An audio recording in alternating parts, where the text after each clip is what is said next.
Hi friends, welcome to Ali Vihari. ఇవాళ మనం వచ్చేసి వీరబ్రహ్మేంద్ర స్వామి వారి సిరీస్ స్టార్ట్ చేసాం కదా. అందులో 3 వీడియోస్ అయితే అప్లోడ్ చేస్తాం. చూడని వాళ్ళు ఉంటే చూసేసేయండి. ఇవాళ 4వ వీడియో. ఇది వచ్చేసి మీకు అందరికీ తెలుసు, వీరబ్రహ్మేంద్ర స్వామి వారు 12 ఏళ్ల వయసు అప్పుడు పాపాగ్ని మఠం నుంచి బనగనపల్లికి అయితే రావడం జరిగింది. ఇక్కడ అచ్చమ్మంబ వారి ఇంటికాడ ఉంటూ గోవులు కాసేవాడు, తెలుసు కదా. అప్పుడే అచ్చమ్మంబ వారు ఏదైతే వీరబ్రహ్మేంద్ర స్వామి కాలజ్ఞానం రాస్తారో ఆ గుహలో ఆ స్వామిని చూసిన తర్వాత, సాక్షాత్తు విరాట్ స్వామి రూపంలో చూసిన తర్వాత సామాన్య మనిషి కాదని అర్థమైంది. దీని తర్వాత ఏం జరిగిందనంటే, అచ్చమ్మంబ వారు మరియు ఆ కాలం ఉన్నటువంటి నవాబు గారు కలిసి వీరబ్రహ్మేంద్ర స్వామి వారికి ఎటువంటి ఇబ్బంది కలగకుండా కాలజ్ఞానం రాసేందుకు ఒక నీలమఠం అయితే నిర్మించడం జరిగింది. అందులోనే చాలా కాలం పాటు వీరబ్రహ్మేంద్ర స్వామి వారు కాలజ్ఞానం అయితే రాసేవారు. ఈ రోజు ఆ నీలమఠాన్ని అయితే మనం ఇప్పుడు చూడబోతున్నాం ఈ వీడియోలో. అందులోనే ఉంటూ వీరబ్రహ్మేంద్ర స్వామి కాలజ్ఞానం రాసిన తర్వాత అతనికి భక్తులు ఉన్నారు, శిష్యులు కూడా ఉన్నారు. ఓకేనా. అయితే శిష్యరికం కూడా చాలా మందికి గురుబోధన అయితే చెప్పడం జరిగింది. అయితే దేశ సంచారం కోసం వేరే ప్రాంతానికి వెళ్ళే టైంలో శిష్యులందరూ మీరు ఇక్కడ లేకపోతే ఎట్లా, మీరు ఉండాలి అని బాధపడుతున్న సమయంలో స్వామివారు ఆయన యొక్క ఆత్మలింగాన్ని ఆ యొక్క ప్రదేశంలో ప్రతిష్ఠించడం జరిగింది. ఈ రోజు ఈ వీడియోలో మనం ఆ యొక్క నీలమఠం చూడబోతున్నాం. చాలా అద్భుతంగా అవుతుంది. ఎవరైనా పాత వీడియోలు వీరబ్రహ్మేంద్ర స్వామి వారి సిరీస్లో చూడకుంటే వెళ్ళి చూడొచ్చు. నేను డిస్క్రిప్షన్లో కూడా లింక్స్ అయితే పెట్టేస్తా. ఓకేనా. ఇంకెందుకు ఆలస్యం, మనం ఇప్పుడు ఆ నీలమఠం ఎలా ఉంటుందో చూసేద్దాం. ఇప్పుడైతే శ్రీ శ్రీ శ్రీ వీరప్పయ్య స్వామి వారి నీలమఠానికి అయితే వెళ్తున్నాం. అయితే వీరబ్రహ్మేంద్ర స్వామి వారికి చాలా పేర్లు ఉంటాయి కదా. ఈ యొక్క వీరప్పయ్య స్వామి అనే పేరు కూడా ఒకటి. ఇప్పుడు మనం వచ్చేసి ఆలయం లోపలికైతే ఎంటర్ అవుతున్నాం. చూస్తున్నారు కదా, చాలా అద్భుతంగా అయితే ఉంటుంది ఆలయం. ఇక్కడ చూడొచ్చు వీరప్పయ్య స్వామి వారి నీలమఠం అని రాసింది, చూసారు కదా. ఇటు లెఫ్ట్ సైడ్ చూస్తే, ఇక్కడ ఆలయానికి లెఫ్ట్ సైడ్లే మీరు గమనించండి, అటు చివర చూస్తే అక్కడ మీకు ఒక సమాధి కనిపిస్తుంది. ఇప్పుడు అక్కడికి వెళ్దాం. ఇక్కడ చూస్తున్నారు కదా, అచ్చమ్మంబ కుమారునికి కళ్ళు లేకపోతే స్వామివారు దివ్య దృష్టితో కళ్ళు తెప్పిస్తారు కదా. ఆ యొక్క అచ్చమ్మంబ కుమారుని యొక్క సమాధి ఇది. ఇక్కడ చూస్తున్నారు కదా ఏ విధంగా ఉందో. దీని పక్కనే మన ఏపీ తెలంగాణ ఎక్కడ కూడా మీరు చూస్తున్నారు, ఇక్కడ మాత్రమే చూస్తున్నటువంటి పంచముఖ ఈశ్వరుడు అయితే కనిపిస్తున్నాడు.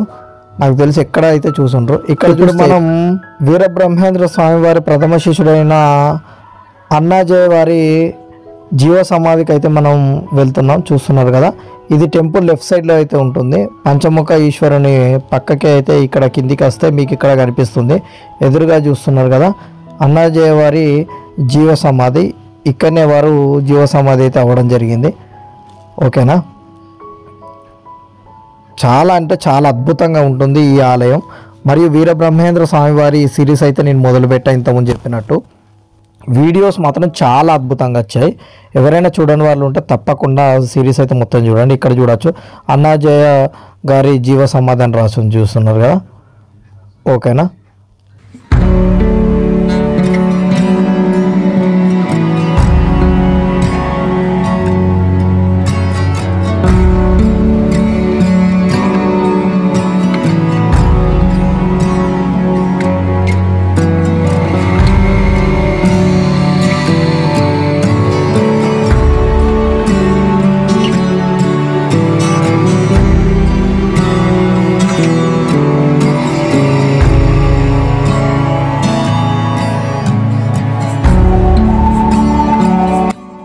కాస్త ముందుకెళ్తే ఇక్కడ మీకైతే చూస్తున్నారు కదా నాగదేవతల విగ్రహాలు అయితే కనిపిస్తున్నాయి.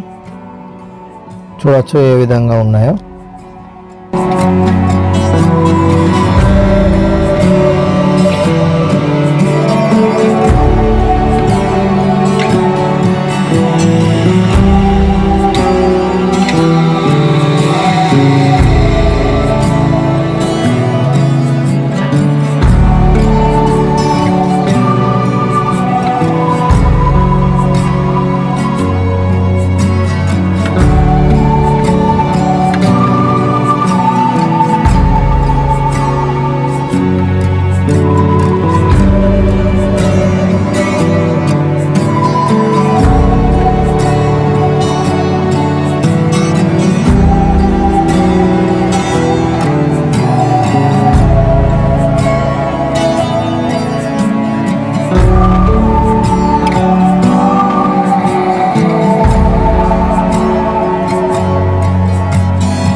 ఇప్పుడు వచ్చేసి మనం బ్రహ్మంగారి నీలమఠంలోకి అయితే వెళ్తున్నాం.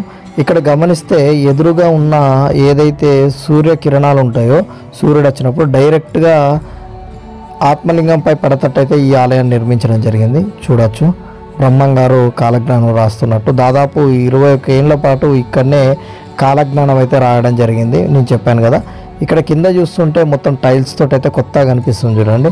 ఇది నిజమే, అది ఈ మధ్యనే ఇదైతే చేయడం జరిగింది. ఆ కాలంలో అచ్చమ్మంబ వారు మరియు నవాబు గారు గుహలో అయితే గుహను నిర్మించడం జరిగింది నీలమఠం. అందులోనే వీరబ్రహ్మేంద్ర స్వామి వారు ఇక్కడనే కాలజ్ఞానం అయితే రాయడం అయితే జరిగింది. ఇక్కడ చూస్తున్నారు కదా, కాస్త లోపలికి వెళ్తే ఇంకా ముందుకు వెళ్ళాలి. ఇక్కడ వీరబ్రహ్మేంద్ర స్వామి వారి పాదుకలు అయితే మీకు కనిపిస్తున్నాయి. చూస్తున్నారు కదా ఏ విధంగా ఉందో. ఆలయం మాత్రం ఎక్సలెంట్గా అయితే ఉంది ఈ యొక్క నీలమఠం. ఇక్కడ మీరు గమనిస్తే కాస్త పైకి చూస్తే ఇక్కడ మీరు చూస్తున్నారు శ్రీ వీరబ్రహ్మేంద్ర స్వామి వారు అంటే బ్రహ్మంగారు రవ్వలకొండపై గరిమిరెడ్డి అచ్చమాంబ దంపతుల గోవులు కాస్తున్న సమయంలో యోగముద్రలో స్వామివారిని గమనించడం అయితే జరిగింది. అప్పుడు సాక్షాత్ విరాట్ రూపంలో అయితే స్వామివారు అయితే దర్శనం ఇవ్వడం జరిగింది. ఇది రవ్వలకొండ గుహలో అయితే ఇది జరిగింది. ఆ వీడియో పెట్టా చూడొచ్చు. ఇక్కడ ఎదురుగా కనిపిస్తున్న స్వామివారే ఇక్కడ అమ్మవారు అయితే మీకు ఇక్కడ దర్శనం ఇస్తున్నారు. చూస్తున్నారు కదా, చాలా శక్తివంతమైన అమ్మవారు. ఓకేనా, శ్రీ కాళికాంబికాదేవి అమ్మవారి విగ్రహం అయితే చూస్తున్నారు కదా. ఈ యొక్క నీలమఠం అయితే లోపల చాలా పెద్దగా ఉంటుంది. అప్పట్లో మొత్తం గుహ లోపలనే అయితే రాయడం అయితే జరిగేది కదా కాలజ్ఞానం అయితే. బ్రహ్మంగారు మొత్తం గుహనే ఉండేది. ఇప్పుడైతే ఇది నిర్మించారు, కానీ లోపలికి వెళ్ళే కొద్దీ 2 అంతస్తులు లోపలికి వెళ్ళినట్టయితే ఉంటుంది. ఓకేనా, ఇది వచ్చేసి మెయిన్ బ్రహ్మంగారు ప్రతిష్ఠించిన ఆత్మలింగం. చూసారు కదా ఏ విధంగా ఉందో. ఇప్పుడు మనం పైకి వెళ్తున్నాం.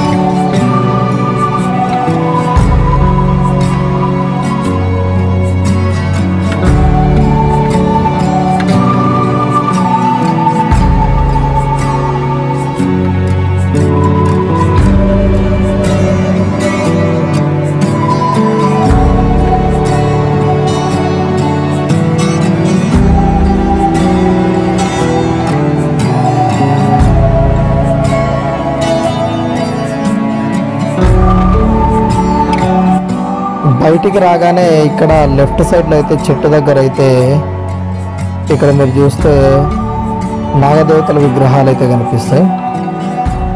ఓకేనా, ఇక్కడ ఎదురుగా మీరు చూస్తున్నారు కదా, ఇక్కడ ఎప్పుడు కూడా నిత్య అన్నదానం అయితే నడుస్తుంది. మా పొద్దున టిఫిన్, మధ్యాహ్నం అన్నం, సాయంత్రం అయితే అన్నం పెడతారు. చాలా అద్భుతంగా అయితే ఉంటుంది. ఇక్కడ కూడా చూడొచ్చు అమ్మవారి విగ్రహాలు అయితే ఉన్నాయి.